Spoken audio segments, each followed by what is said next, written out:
வணக்கம் friends, welcome to சுப்பீஸ் wonderland. இன்றைக்கி நம்ம பார்க்க போகிற ரெசிபி டீ கடையிலலாம் கிடைக்கக்கூடிய மெது பக்கோடாங்க. இந்த டீ கடையில் கிடைக்கக்கூடிய மெது பக்கோடாவை நம்ம வீட்டில் டீ போடுற நேரத்தில் எவ்வளோ குயிக்காகவும் ரொம்ப டேஸ்ட்டாகவும் எப்படி பண்ணலாங்கிறத பார்க்க போகிறோம் ஃப்ரெண்ட்ஸ். கண்டிப்பாக நீங்களும் ட்ரை பண்ணி பார்த்துட்டு உங்கள் கருத்துக்களை கமெண்ட் பாக்ஸில் தெரிவிங்க ஃப்ரெண்ட்ஸ். இந்த தருணத்தில் சப்ஸ்கிரைபர் ஆகிய உங்களுக்கும் ஃபியூச்சர் சப்ஸ்கிரைபர்களுக்கும் என்னுடைய நன்றி கலந்த வணக்கத்தை தெரிவித்துக்கொண்டு இப்போ ரொம்பவே டேஸ்டியான மெது பக்கோடா எப்படி பண்ணலாங்கிறத பார்க்கலாம் வாங்க ஃப்ரெண்ட்ஸ். ஃபஸ்ட்டு இந்த மெது பக்கோடா செய்கிறதுக்கு தேவையான பொருட்கள் என்னென்னங்கிறத பார்த்துக்கலாம். 250 கிராம் கடலை மாவு எடுத்து வச்சுருக்கேன். ஒரு துண்டு இஞ்சி சின்ன சின்னதாக கட் பண்ணி எடுத்து வச்சுருக்கேன். 2 க்ரீன் சில்லி சின்ன சின்னதாக கட் பண்ணி எடுத்து வச்சுருக்கேன். கறி லீவ்ஸ் கொஞ்சம் கட் பண்ணி எடுத்து வச்சுருக்கேன். 2 பெரிய சைஸ் ஆனியன் கட் பண்ணி எடுத்து வச்சுருக்கேன்.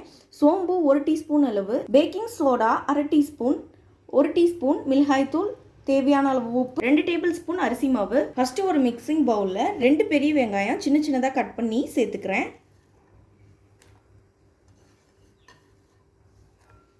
நீங்கள் பெரிய வெங்காயத்துக்கு பதிலாக சின்ன வெங்காயம் கூட சேர்த்துக்கலாம். ஃபஸ்ட்டு நம்ம இந்த வெங்காயத்தை நல்லா தனித்தனியாக வர மாதிரி உதுத்து எடுத்துக்குவோம்.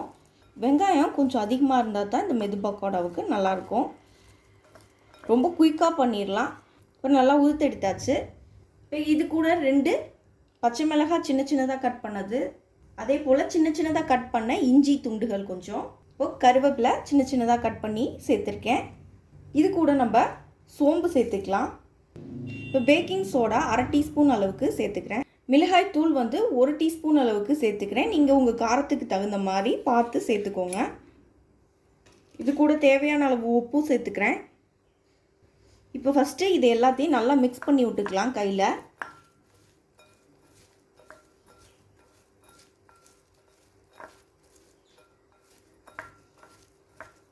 இது ஃபஸ்ட்டு நல்லா மிக்ஸ் பண்ணிட்டா தான் இந்த உப்பு காரம்லாம் இது கூட நல்லா பிடிச்சு வரும்.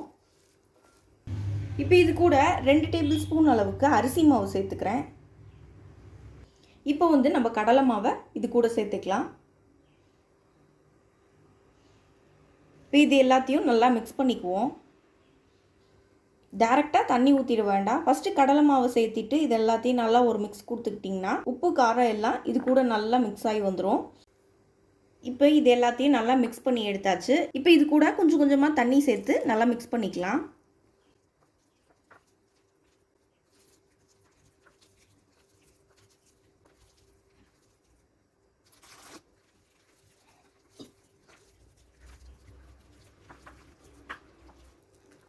பாருங்கள், இப்போ நமக்கு இந்த கன்சிஸ்டன்சி கரெக்டாக இருக்கும். இப்படி எடுத்து போட்டோன்னா அழகாக இந்த பாருங்கள் சின்ன சின்னதாக விழுகுது.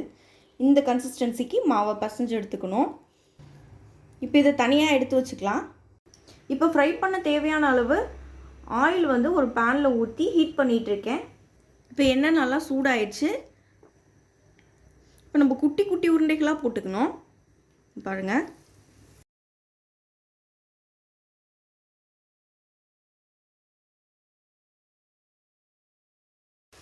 போடும்போதே பாருங்கள் சும்மா இவ்வளோண்டு போட்டால் போதும். நல்லா உப்பி நல்லா பெருசாக வந்துடும். அதனால் ரொம்ப குட்டி குட்டியாக போட்டால் போதும்.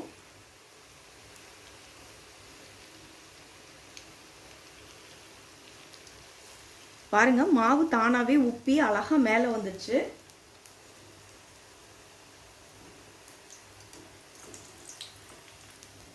லைட்டாக திருப்பி விட்டுக்குவோம். பாருங்கள் எவ்வளோ குட்டி குட்டியாக போட்டிருந்தோம். இப்போ பாருங்கள் எவ்வளோ பெருசாக வந்திருக்குன்னு. அப்பப்போ இப்படி லைட்டாக திருப்பி விட்டுக்குவோம்.